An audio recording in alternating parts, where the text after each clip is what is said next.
All right, next up we got Tremors 5 Bloodlines. No, not Hellraiser 4. Tremors 5. How many freaking Bloodlines subtitles are there? I don't know. All right, I'd love to see an R-rated freaking Tremors, man. How much better would this series be if it was R-rated? It's still very good. Like, especially the first one would be awesome. But imagine these things coming and just chomping people in half and ripping limbs off, and these snakes coming out and just biting chunks out of people, just like that kid in The Mist when he just has like shit ripped off of his body. That's something that this series is absolutely missing. And of course, nudity and cussing. Like, R is better. R is better. Not that there isn't good PG-13 movies. I mean, the Tremors franchise is an example of that, and plenty of other ones I've mentioned many times on the channel. Just there's very few movies I've ever watched in the horror genre. In fact, I don't know if there's any in the horror genre that I looked at and went, this wouldn't have served. This would, like, it's still totally great. And it maybe didn't need it, but if it had it, I don't know of any horror movie I would not welcome an R rating on. I don't know any. So, although it doesn't need it, it still could. It wouldn't hurt it. Let's just say that. All right. Consistency in the backstory. So we have an opening backstory of Bert making a survivalist video, much like he did in 2, so I'm kind of glad it went back to here, because I had said in part 2 that he was making these videos, but it never really came to anything. But in this one, he's like got a survivalist show that he has, so he stayed consistent with this whole survivalist idea, videography type idea. So I like that. And the consistency when they tell the story and the whole like circle of life of the graboid becomes the shrieker becomes the ass blaster has eggs and it becomes a graboid and all that stuff, and there's lots of references to the whole series, and it's all very consistent. So as far as this series goes, unless Cold Day in Hell lets me down in some way, the continuity is pretty fantastic. They really address where people go. Valentine's character, Earl's character, like where they were at the end of the last one that they were in. They address that, and they say he married a good woman. And Earl, they're like, oh, he went off and he invested in that amusement park with the guy from the second one, and so on and so forth. It's really cool that they do that. So the consistency and in this series is actually great. Surprise. So this one mostly takes place in South Africa, and we actually get some cave paintings. So these things, as we knew, had been around for millenniums. Okay, they've been around forever and ever and ever. This guy gets his arm torn off, and it's like laying on the ground, and it looks extremely realistic, like hyper realistic. So surprised they can put that in a PG-13 movie, but they did. Okay, so why the hell, and it isn't always throughout this movie, but especially when he first comes into the movie, Jamie Kennedy is acting exactly like Pauly Shore in something like Son-in-Law. It's watch it and try to like see what I'm talking about. It feels like he's stealing Pauly Shore's act in the first, maybe, and he retains some of it throughout the rest. But that first scene with him after he gets off the dirt bike, after this overly bloated opening credits of him doing like freaking X Games type flips and stuff on his bike over rock music or whatever. Okay, this is a music video. Silly, but who's out there doing flips when they're supposed to be meeting their father and trying to get to this place on time? Really? Like, there's just dunes out there you can do flips on. You usually want to, wait for an actual course so you know where you're landing, and if you get hurt, there's going to be people that actually come. But he's hardcore, man. He doesn't give a shit. So he mentions he has he doesn't mention it. He shows Bert that he has an HK91, which should be, I thought that was going to be a clue because I had watched this previously and I remembered he is his son. But he knew that he was into specific kinds of guns, and we know from the previous, film in part 1, his wife, Heather, asked for the HK41 back and not him. So that's how he knew that she had fully left him. And when he is locked in a cage in this, he does send a message out to her that he something about his HK-41. So I like that. I mean, as I said, the consistency is there. I like that they trick Jamie Kennedy's character into eating worms, telling him it's an African tradition, and then he asks, and they're like, "Nah, it's just fucking with you," and he spits it out. That was actually a pretty funny sequence. He looks haggard as fuck in this movie, and the girl in this movie, I wrote down her. No, I didn't remember her name. It was like, oh, I know, Lucia. Yeah. Man, she was gorgeous. She was just fucking stunning, beautiful woman.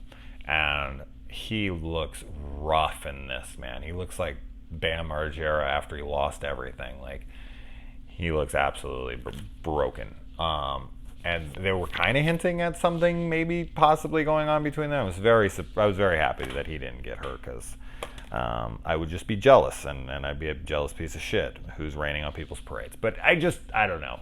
I know that looks aren't everything, and people can get together, and you've seen all sorts of couples, odd couples, that work out, and the girl or the guy is way more traditionally attractive than their counterpart. But I don't know. There's sometimes I'm just like, am I supposed to buy that this guy can get this chick? But as I said, out in public, I've seen that shit, and so I know it's to be true, but this is my fantasy, okay? I don't want to see some freaking haggard ass Bam Margera after, friends die looking motherfucker get this chick. So there you go. All right. Oh, I'm so lonely. All right. And then I like that he kills this ass blaster, and the body like erupts and falls on this guy and kills him out there. He wasn't that bad of a guy, so I don't feel like he deserved to die, and their reaction to his death isn't that big. Like, Bert does not feel bad that he just killed that guy. It was collateral damage, but regardless, if it was another character, like let's say it was Jamie Kennedy's character, he would have fucking fallen apart. I always like how in movies, and I'll probably bring this up 600 other times in the future, but I love how in movies collateral damage just doesn't seem to matter. In fact, they never even bring it up. Like, when you're chasing through the city and you're like hitting cars, and the cars are like flipping, and cars smash into poles, and cars, like, there's a tank. I remember, what is that, like freaking Fast and the Furious, one of the Fast and the Furious, one of them has like a tank, and they're like driving over cars, and I'm like, those people just died. So like, they're dead. You did not drive over a fucking car with a tank, completely crushing and not crush everybody inside. So, but yeah, he just seems to feel no remorse that he got this guy killed. I know it wasn't technically his fault, but or I shouldn't say, I know it wasn't his fault, but technically it was his fault.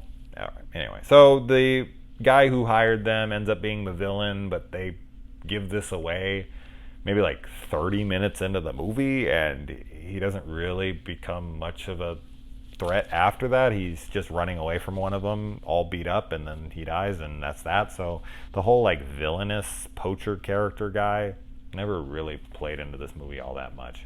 They could have had a lot more going on there. I did like that Bert gets caged there, and we just watch him get pissed on by himself and a freaking like lion, and he drinks his own piss, and I thought all that was really funny, and his rhetoric, his insane rhetoric, just sitting in that cage, dying of heat stroke. And I like how he gets picked up. Okay, so this makes absolutely zero sense. I don't even understand this sequence at all. So his son comes, and he's like, "Hey, I had a hidden camera right there," and he didn't see it, or he knew that was there, but he knew it was, I don't know, whatever, doesn't matter. But because he's like talking to the camera, and he's telling Heather and all these things. I don't know. I guess he just didn't know that was his camera. Whatever, doesn't matter. But he comes and he hooks up the cage to his truck and then drives away, like in Fast and the Furious 4 or 5 when they're dragging the safe and the cords never become tangled no matter how many times that flips over itself. Dumbest sequence. One of the dumbest sequences in the franchise, and that's saying something. But he drives off with them, and then it like finally hits a rock, which it would have actually smashed into that, crushing it and killing him inside. So it slides up it and then falls over, and then the top comes off. Um, he could have easily just got him out of there, like just pulled the front off of it or hooked it up somewhere, and it like there was no reason to rush. There wasn't like a graboid coming or anything in that moment that needed to be like, right now we need to run, like, and if it was, it would have been chasing them. So I was very confused by that sequence, why I didn't just get him out of there and risked his life pulling him in a cage out in the freaking like African desert. I was so confused. I was like, okay, just risk his life. I guess he was just getting back at him for not being there in his life. He's like, fuck you, Dad. I like that the tentacles on the thing, the little snake tentacles become detachable with this one. Remember that song, Detachable Penis? Remember that one? But yeah, we got the detachable snake in here. I thought that was cool. They always evolve. Every one of these movies, they evolve them in some way or another. And then this one has like, because they're bigger, these are different ones. These are like the motherland, so these are like the originals. And there's like a corkscrew, and they can jump up out of the ground and back into the ground with this like corkscrew kind of spin that it's doing. I think that's maybe how it's like crawling around. It's like boring through the ground. That's kind of cool. And while there is CGI in this, I thought that the freaking ass blasters in this one looked wicked. They looked almost H.P. Lovecraft. They had like a circular teething row of just like, you know, it would look like a freaking Langolier or something, but actually good. But yeah, I really liked them. I thought they were cool. And then we get some homages to Jurassic Park in here. With the raptor foot that comes down in the kitchen. I was just waiting for the claw to start clicking, but it didn't do that.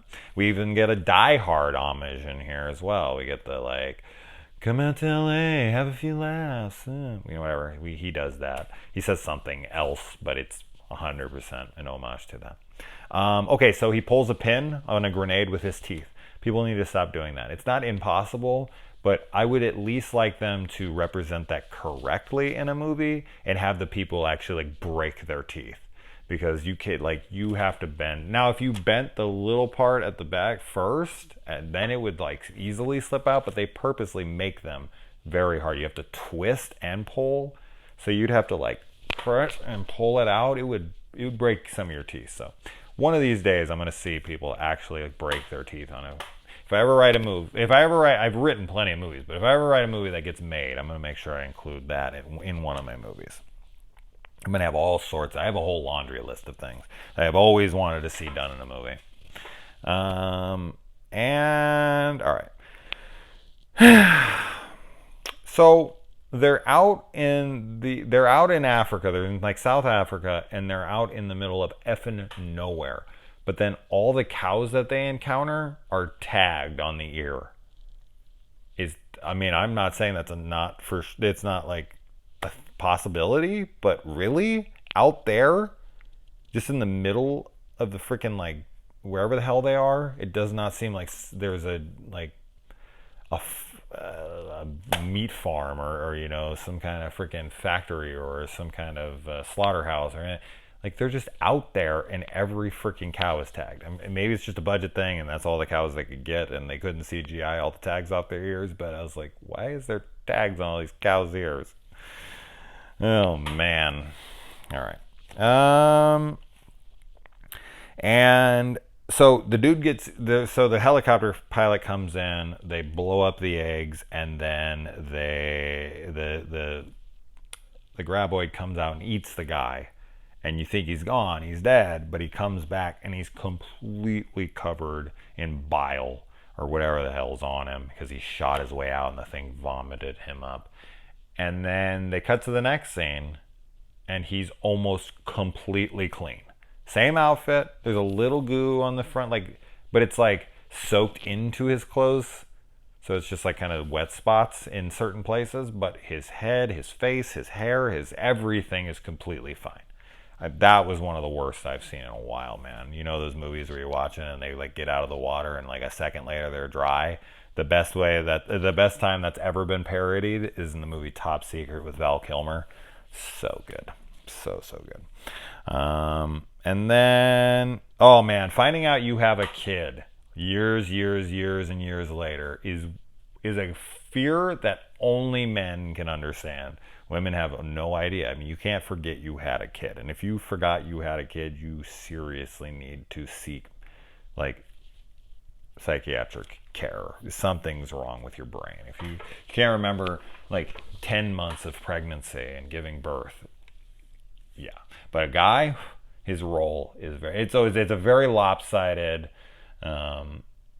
partnership. Like, I get to feel the best feeling I've ever felt in my life and I will ever feel in an orgasm. And then you get to then carry this thing for 9 months, 10 months, affecting the shit out of your hormones, feeling like shit all the time, throwing up. And then at the end of all of this, you get to feel the worst pain you'll probably ever feel. So I get the best feeling ever and you get the worst feeling ever. If anyone doesn't see why that's fucking bullshit. I didn't do it though. It's not like there was a vote.